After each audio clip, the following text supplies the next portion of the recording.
ಭಯಕ್ಕೆ ಮತ್ತಾಗಬಹುದು. ಆದರೆ ಕ್ಯಾನ್ಸರ್ಗೆ ಚಿಕಿತ್ಸೆ ಇಲ್ಲ. ವಿಳಂಬವೇ ಕುತ್ತು. ಜಾಗೃತರಾಗಿ ಕ್ಯಾನ್ಸರ್ ತಪಾಸಣೆ ಮಾಡಿಸಿ.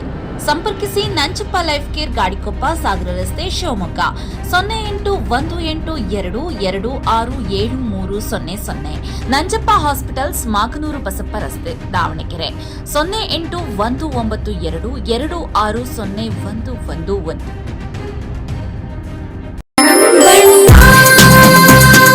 ಸರ್ಫಾ ಕೋರ್ಸ್, ಸರ್ಫಾ ಕೋರ್ಸ್, ಸರ್ಫಾ ಕೋರ್ಸ್ ರವರ ಸುದೀರ್ಘ ಬಾಳಿಕೆಯ ಸುಂದರವೂ ಆದ ಜಲಾಧಾರಿತ ಪರಿಸರ ಸ್ನೇಹಿ ಪೇಂಟ್ಗಳನ್ನೇ ಬಳಸಿ. Sarfa luxury emulsion paint, odourless, low VOC, good for health, good for earth. Sarfa course. ನಾವು ಟೆಂಡರ್ ಹಾಕುವುದು ರಾಜ್ಯಪಾಲರ ಪರವಾಗಿ, ಸಿಎಂ ಪರವಾಗಿ ಅಲ್ಲ. ನಮಗೆ ಬರಬೇಕಾದ ಬಾಕಿ ಕೇಳಿದರೆ ಹಿಂದಿನ ಸರ್ಕಾರದ ಎಂದು ಉತ್ತರ ನೀಡುತ್ತಾರೆ. ಹಳೆ ಸರ್ಕಾರದ ಹಣ ಬಿಡುಗಡೆ ಮಾಡಲು ನಾವು ಹಿಂದಿನ ಸರ್ಕಾರಕ್ಕಿಂತ ಹೆಚ್ಚು ಕಮಿಷನ್ ಕೊಡಬೇಕಾಗಿದೆ ಎಂದು ಪಿಡಬ್ಲ್ಯೂಡಿ ಕಾಂಟ್ರಾಕ್ಟರ್ಸ್ ಅಸೋಸಿಯೇಷನ್ ಸಂಘದ ರಾಜ್ಯಾಧ್ಯಕ್ಷ ಆರ್ ಮಂಜುನಾಥ್ ತಿಳಿಸಿದ್ದಾರೆ.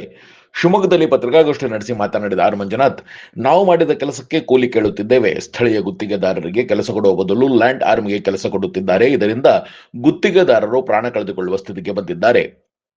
ಮಾರ್ಚ್ 5ರಂದು ಬೆಂಗಳೂರಿನ ಫ್ರೀಡಂ ಪಾರ್ಕ್ನಲ್ಲಿ ಮುಷ್ಕರ ಮಾಡುತ್ತೇವೆ. ಇದಕ್ಕೂ ಸರ್ಕಾರ ಮಾತು ಕೇಳಲಿಲ್ಲ ಎಂದರೆ ಹೆಂಡತಿ ಮಕ್ಕಳನ್ನು ಕರೆದುಕೊಂಡು ಬಂದು ಮುಷ್ಕರ ಮಾಡುತ್ತೇವೆ. ಹಿಂದಿನ ಸರ್ಕಾರಕ್ಕಿಂತ ಹೆಚ್ಚು ಕಮಿಷನ್ ಈಗಿನ ಸರ್ಕಾರಕ್ಕೆ ಕೊಡಬೇಕಿದೆ. ಶೇಕಡ ಎಷ್ಟು ಅಂತ ಹೇಳುವುದಿಲ್ಲ. ಹಿಂದೆ ಕೆಂಪಣ್ಣ ಶೇಕಡ 40 ಅಂತ ಹೇಳಿ ತಪ್ಪು ಮಾಡಿದ್ರು. ಇದರಿಂದ ಸಣ್ಣ ಪುಟ್ಟ ಗುತ್ತಿಗೆದಾರರಿಗೆ ಬಹಳ ತೊಂದರೆ ಆಯಿತು. ಕೆಂಪಣ್ಣ ಮಾಡಿದ ತಪ್ಪನ್ನು ನಾವು ಈಗ ಮಾಡುವುದಿಲ್ಲ. ನಮಗೆ ಬರಬೇಕಾದ 37,000 ಕೋಟಿ ರೂಪಾಯಿ ಹಣಕ್ಕಾಗಿ ನಾವು ಹೋರಾಟ ಮಾಡುತ್ತೇವೆ ಎಂದು ಹೇಳುವ ಮೂಲಕ ಪಿಡಬ್ಲ್ಯೂಡಿ ಗುತ್ತಿಗೆದಾರರ ಸಂಘದ ರಾಜ್ಯಾಧ್ಯಕ್ಷ ಆರ್ ಮಂಜುನಾಥ್ ರಾಜ್ಯ ಸರ್ಕಾರದ ಮೇಲೆ ಅಸಮಾಧಾನವನ್ನು ಹೊರಹಾಕಿದರು. ಒಂದು ಸಣ್ಣ ಬ್ರೇಕ್ ಮುಗಿಸಿ ಯಾವ ಯಾವ ಇಲಾಖೆಯಿಂದ ಎಷ್ಟೆಷ್ಟು ಹಣ ಪೆಂಡಿಂಗ್ ಇದೆ, ಗುತ್ತಿಗೆದಾರರ ಸಂಘದ ರಾಜ್ಯಾಧ್ಯಕ್ಷ ಆರ್ ಮಂಜುನಾಥ್ ಏನಂದ್ರು ಕೇಳೋಣ ಬನ್ನಿ.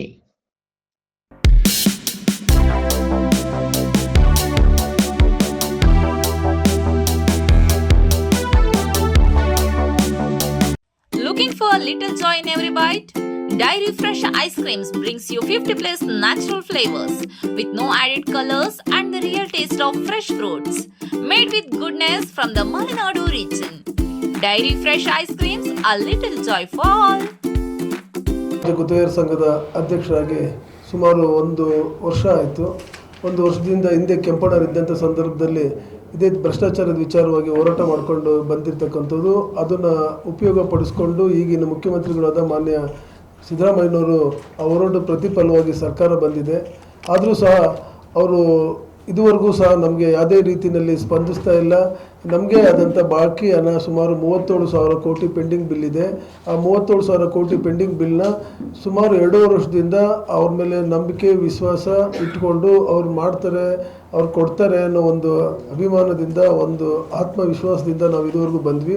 ಆದರೆ ಅವ್ರು ನಮ್ಮನ್ನು ಯಾವುದೇ ಥರವಾದ ಒಂದು ಅಫಿಷಿಯಲ್ ಮೀಟಿಂಗ್ ಕರೆಯೋದೇ ಆಗಲಿ, ನಮ್ಮ ಬಗ್ಗೆ ಚರ್ಚೆ ಮಾಡೋದೇ ಆಗಲಿ, ನಮ್ಮದು ಪೇಮೆಂಟ್ ಅಲ್ಲ ಬೇರೆ ವಿಚಾರಗಳು ಸಹ ಸುಮಾರು ಹಲವಾರು ಸಮಸ್ಯೆಗಳಿದೆ ಗುತ್ತಿಗೆದಾರದು, ಅದನ್ನು ಸಾಲ್ವ್ ಮಾಡುವಂಥ ಒಂದು ಸಾಮಾನ್ಯ ಅವ್ರ ಕಾಳಜಿನೂ ಅವ್ರ ಹತ್ರ ಇಲ್ಲ. ಹಾಗಾಗ್ಬಿಟ್ಟು ನಮಗೆ ಸುಮಾರು ಹಲವಾರು ಲೆಟ್ರುಗಳು ಬರೆದ್ವಿ, ಪತ್ರಗಳು ಬರೆದ್ವಿ. ಆಮೇಲೆ ಜೊತೆಗೆ ಮಾನ್ಯ ಮುಖ್ಯ ಕಾರ್ಯದರ್ಶಿಯವ್ರಿಗೂ ಸುಮಾರು 100 ಪುಟಗಳ ಅವರಿಗೆ ನಾವು ಎಲ್ಲ ಅವ್ರಿಗೆ ತಲುಪಿಸಿದ್ವಿ.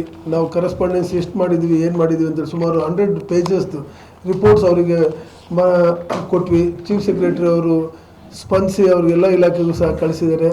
ಆಮೇಲೆ ಅದಾದಮೇಲೆ ಎಲ್ಲ ಸಚಿವರಿಗೂ ಸಹ ನಾವು ಇದು ಮಾಡಿಕೊಂಡು ಅವ್ರ ಜೊತೆಗೆ ಸ್ಪಂದಿಸಿ ಅವ್ರ ಜೊತೆ ಮೀಟಿಂಗ್ ಮಾಡ್ಕೊಂಡು ಮಾಡಿದರೂ ಕೂಡ ಯಾವುದೇ ಪ್ರಯೋಜನ ಆಗಿಲ್ಲ. ನಮ್ಗೆ ಇರ್ತಕ್ಕಂಥದ್ದು ಒಂದೇ ನಮ್ಮ ಹೋರಾಟದ ಹಾದಿ. ನಾವು 5ನೇ ತಾರೀಕು ಮಾರ್ಚ್ 5ನೇ ತಾರೀಕು ನಾವೇನು ಮಾಡ್ತಿದ್ದೀವಿ, ಹೋರಾಟ ಸಾಂಕೇತಿಕವಾಗಿ 1 ದಿನ ಚಾಲ್ತಿಯಲ್ಲಿರ್ತಕ್ಕಂಥ ಕೆಲಸಗಳನ್ನೆಲ್ಲ ನಿಲ್ಲಿಸ್ಬಿಟ್ಟು ಹೋರಾಟ ಮಾಡಬೇಕು. ಸುಮಾರು 25,000 to 30,000 ಜನ ನಾವು ಅಲ್ಲಿ ಫ್ರೀಡಂ ಪಾರ್ಕಲ್ಲಿ ಸೇರಬೇಕು, ಅಲ್ಲಿ ಹೋರಾಟ ಮಾಡಬೇಕು ಅಂತಂದು ಹೇಳ್ಬಿಟ್ಟು ನಾವು ತೀರ್ಮಾನ ಮಾಡಿದ್ದೀವಿ. ಕಾರ್ಯಕಾರಿ ಸಮಿತಿನಲ್ಲಿ ಅಪ್ರೂವಲ್ ತೊಗೊಂಡಿದ್ದೀವಿ. ಸರ್ಕಾರದಿಂದನೂ ಸಹ ಪರ್ಮಿಷನ್ ಸಿಕ್ಕಿದೆ. ಆದರೆ ನಮಗೆ ಈ ಮಾನ್ಯ ಮುಖ್ಯಮಂತ್ರಿಗಳು ಸುಮಾರು ನಮ್ಮ PWD ಇಲಾಖೆಯಿಂದ ಒಂದು 9,000 ಕೋಟಿ ಪೆಂಡಿಂಗ್ ಬಿಲ್ ಇದೆ. ಆಮೇಲೆ ಜಲಸಂಪನ್ಮೂಲ ಇಲಾಖೆಯಿಂದ 13,000 ಕೋಟಿ ಪೆಂಡಿಂಗ್ ಬಿಲ್ ಇದೆ. ಆಮೇಲೆ RDPR ಇಂದ 3,800 ಕೋಟಿ ಪೆಂಡಿಂಗ್ ಬಿಲ್ ಇದೆ.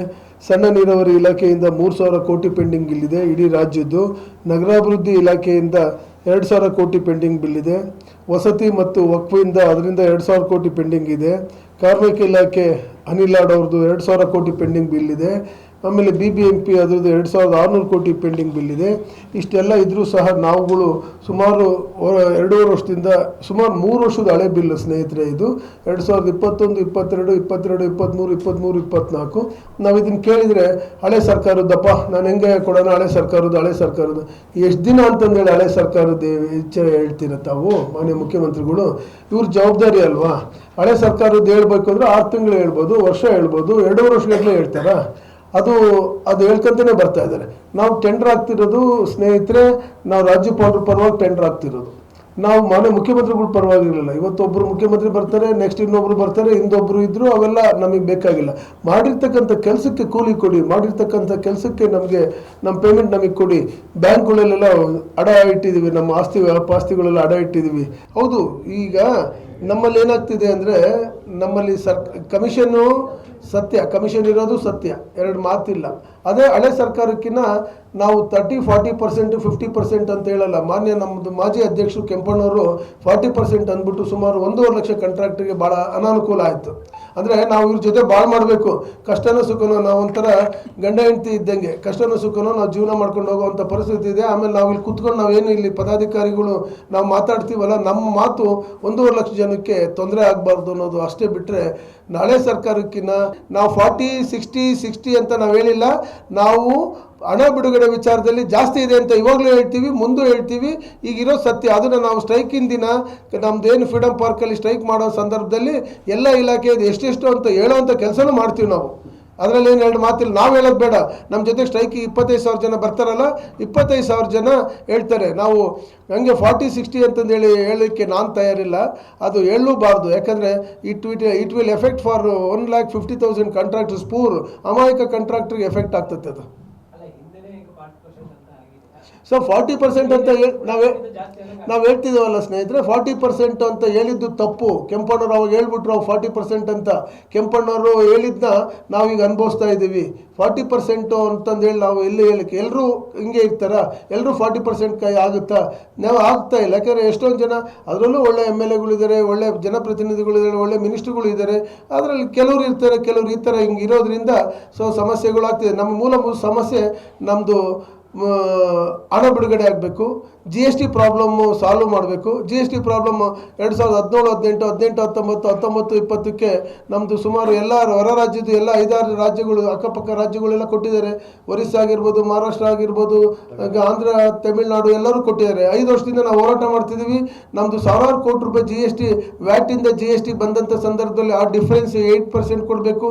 ಮಾನ್ಯ ಮುಖ್ಯಮಂತ್ರಿಗಳು ದುಡ್ಡು ಕೊಡೋದಕ್ಕಿಂತ ಮುಖ್ಯವಾಗಿ ನಮ್ಮದು ಈ ಥರ ಮೂಲಭೂತ ಸಮಸ್ಯೆಗಳನ್ನು ಬಗೆಹರಿಸುವಂಥ ಕೆಲಸ ಮಾಡಬೇಕಾಗಿದೆ. ಅದೇ ನಮಗೆ ದುಡ್ಡಕ್ಕಿಂತ ಜಾಸ್ತಿ ನಮ್ಗೆ ಅನುಕೂಲ ಆಗುತ್ತೆ. ಯಾಕೆಂದರೆ GST ಸಾವಿರಾರು ಕೋಟಿ ರೂಪಾಯಿ ಸೈಟ್ಗಳು ಮಾಡಿ ಮನೆ ಮಠ ಮಾಡಿ GST ಕಟ್ತೀವಿ. GST ನಮ್ಮ ಸ್ಟೇಟ್ ಗೌರ್ಮೆಂಟ್ ಕಂಟ್ರೋಲಲ್ಲಿ ಇಲ್ಲ ಸ್ನೇಹಿತರೆ. ಅದು ಸೆಂಟ್ರಲ್ ಆ್ಯಕ್ಟ್ ಇರೋದ್ರಿಂದ, ಸೆಂಟ್ರಲ್ ಇದಿರೋದ್ರಿಂದ ನಾವು ಅನಿವಾರ್ಯಯುತವಾಗಿ ಅವ್ರು ಎಷ್ಟು ಪೆನಾಲ್ಟಿ ಆಗ್ತಾರೋ ಅಷ್ಟು ಕಟ್ಟೋವಂಥ ನಾವು ಕೆಲಸ ಮಾಡಲೇಬೇಕಾಗ್ತಿದೆ.